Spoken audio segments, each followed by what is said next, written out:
Hola, les saludo de la ciudad de Puebla, México, su servidor y amigo Jorge Alberto Vidal Urrutia. Antes que nada, quiero agradecer a los organizadores del Cuarto Congreso Internacional de Investigación en Educación, Empresa y Sociedad, CIDIES 2021, la oportunidad que me dan para comentar ante ustedes este trabajo de investigación titulado La seguridad y el Estado en México contemporáneo, una guerra pírrica. Bien, pues el problema de la seguridad en el Estado mexicano prácticamente data de manera aguda desde hace 2 décadas. Y con ello una serie de implementaciones de estrategias de política pública que tratan directamente de incidir en la disuasión y la contención del crimen y que han sido poco eficaces.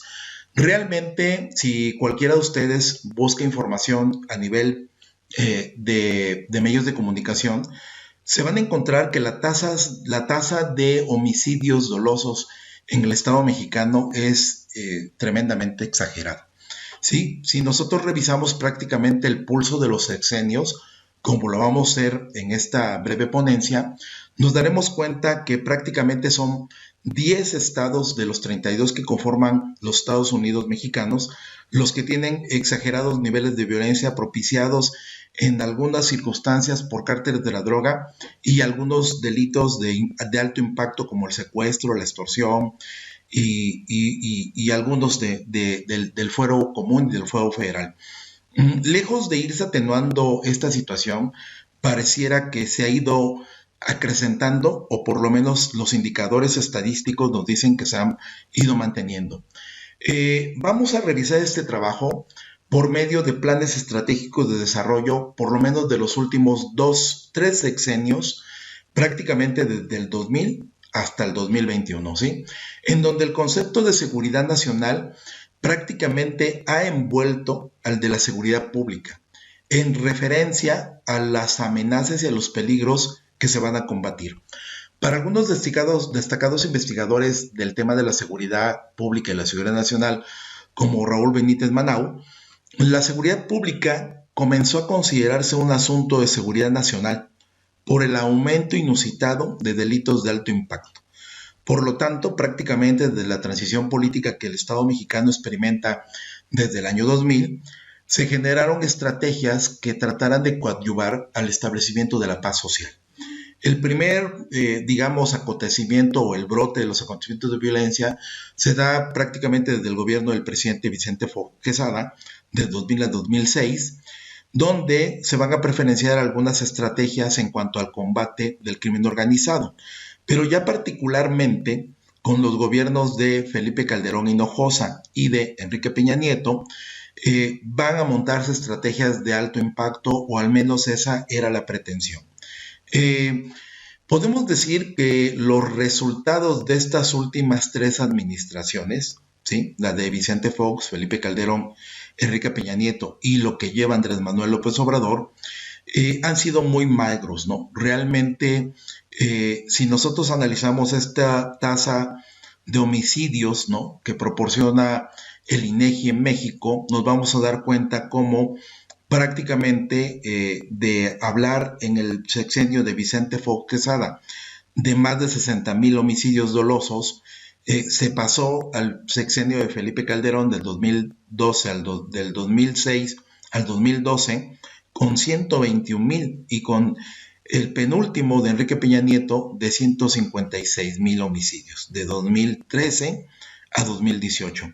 El gobierno de Felipe Calderón incluso declaró prácticamente un estado de guerra contra los cárteles de la droga y eso propició realmente la intervención de instituciones de seguridad nacional como el Ejército y la Marina en funciones de policía. Si bien la Constitución de alguna manera regula la actuación de las Fuerzas Armadas, pues de repente en la clase política mexicana se han obviado trámites como la suspensión de garantías para poder realmente hacer uso de las Fuerzas Armadas. Sin embargo, las Fuerzas Armadas han estado presentes en el espacio público del cuidado de la seguridad pública. Aquí tenemos algunas imágenes que ilustran incluso uno de los altos funcionarios hoy detenido en Estados Unidos, Genaro García Luna, el cual incluso en un intento académico escribió un libro que se ve un poco pixeleado en la imagen de la izquierda, que trataba de servirle como de diagnóstico. ¿Por qué 1.661 corporaciones policíacas no bastan?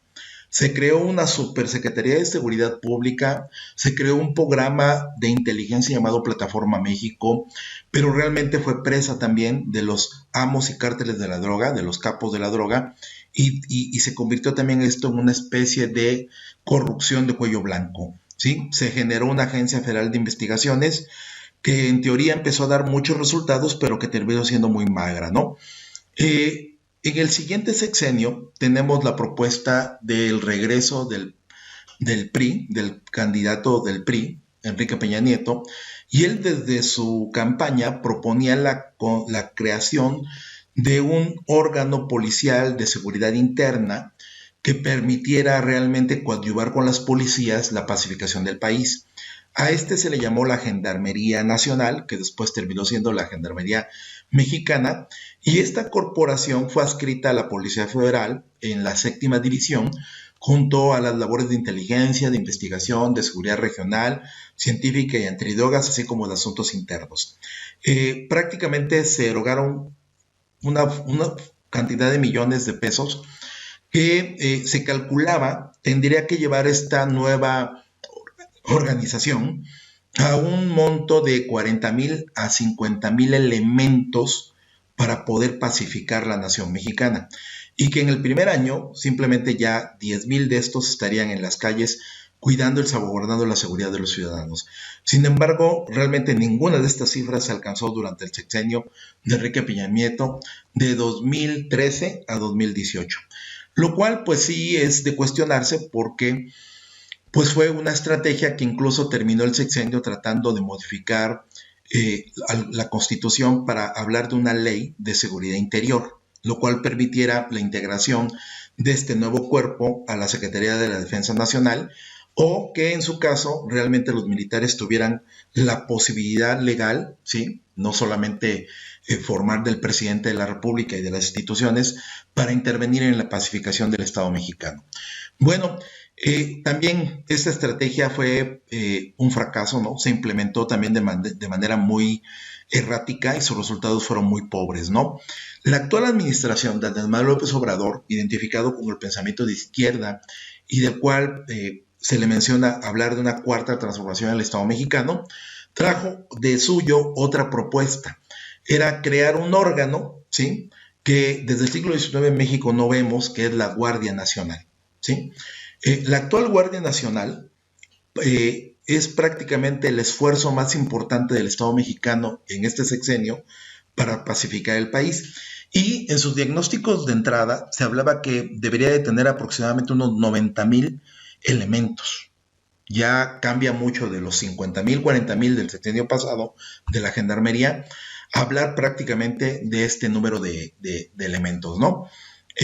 Prácticamente la Guardia Nacional es creada en 2019 y su costo, como leemos aquí en la imagen, orbitaría entre los 15 y los 20,000 millones de pesos, nada más en el año 2019. La Guardia Nacional pasaría a formar parte en su totalidad de la Secretaría de la Defensa Nacional, lo cual va a permitir, ¿no?, mantener una fuerza militar en la calle y de alguna manera perpetuarlo. Esto es como la crítica que hoy recibe la estrategia del actual gobierno. Es decir, se crea tanto la Gendarmería en el sexenio pasado como la Guardia Nacional con un órgano de administración civil.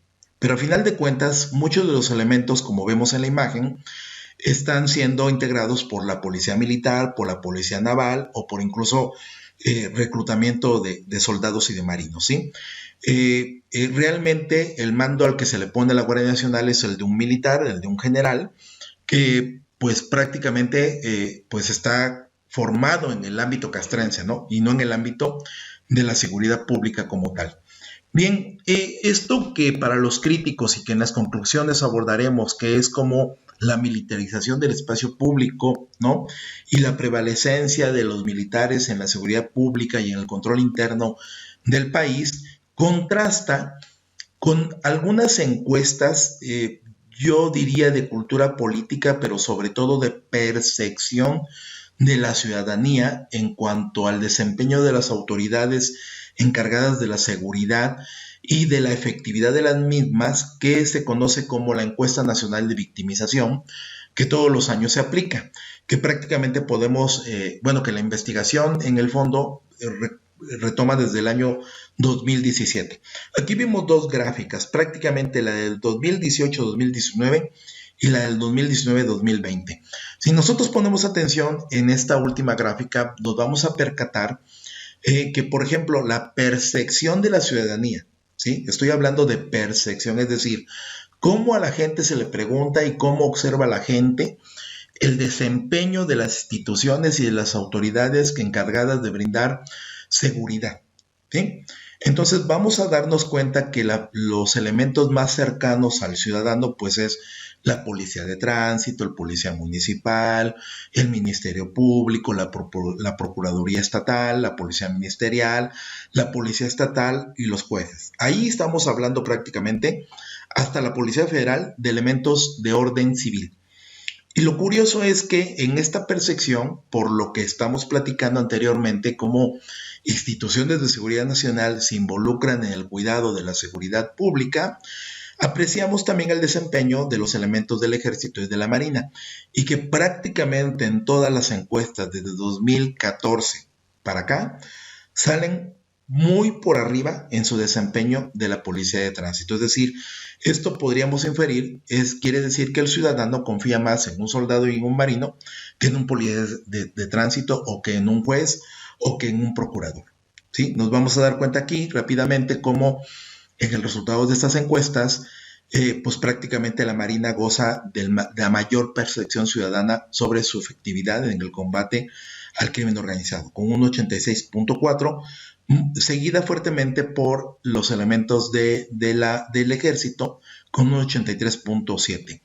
Para la encuesta nacional de victimización 2019-2020 cambió un poco, porque ya se habla ahora no solamente de la efectividad, sino también de la confianza. Y aparece la nueva institución, la Guardia Nacional. Y entonces aquí nos damos cuenta que ya la Guardia Nacional, ¿no?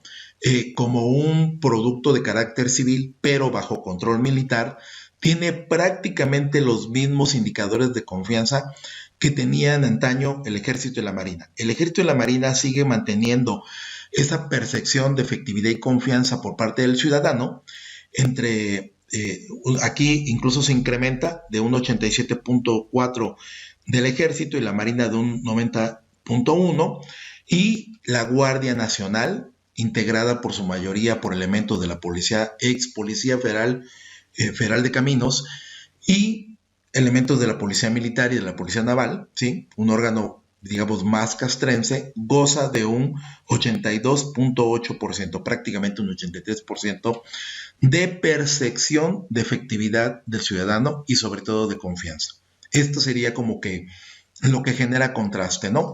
A manera de conclusión, las diversas estrategias implementadas para pacificar la nación parecen habernos llevado al concepto de militarización. Este que mencionaba hace dos láminas, donde debemos entender que es ir trasladando funciones del ámbito civil al ámbito militar, en este caso de la seguridad. Es un proceso que se va alimentando a sí mismo, ¿sí? Y si bien la Constitución establece en su artículo 29 de la Constitución mexicana que las Fuerzas Armadas no tendrán más función que las que sean de la disciplina militar en tiempos de paz, en el México contemporáneo, desde hace prácticamente 2 décadas, hemos venido utilizando instituciones de seguridad nacional, el Ejército y la Marina, en labores de la seguridad pública. Algunos se preguntarán por qué intitulaba yo una victoria pírrica. Bueno, porque esto no es lo esperado por parte de un proceso de democratización, de instauración y de consolidación de la democracia como nuestro país intenta experimentar desde hace prácticamente un sexenio. Digamos que una victoria pírrica ocurre cuando en una batalla la victoria es tan costosa o es más costosa, ¿no?, que el vencedor queda en una peor condición. Vamos a decir, en este caso, las instituciones de seguridad nacional, el gobierno, las instituciones de seguridad pública o el Estado mexicano, ¿sí?, que antes de haber empezado la batalla, ¿sí? Otra victoria como esta prácticamente nos acercaría a esto que mencionamos aquí en la conclusión, a un concepto de dejar la seguridad pública en manos de instituciones de seguridad nacional, lo cual es una incongruencia en términos de democratización de un país como el nuestro, ¿no? Y esto, pues finalmente es un riesgo, ¿no? Para la consolidación de la democracia en México y pues el incremento prácticamente que se sigue observando en las muertes, ¿no? En lo que llevamos del último sexenio, los últimos 2 años, prácticamente hablamos de 60,000 muertos, que era lo que yo mencionaba en la gráfica durante el sexenio de Vicente Fox, ¿sí? Bien, pues no me resta más que agradecer su muy amable atención y esperaría sus comentarios con mucho gusto. Gracias.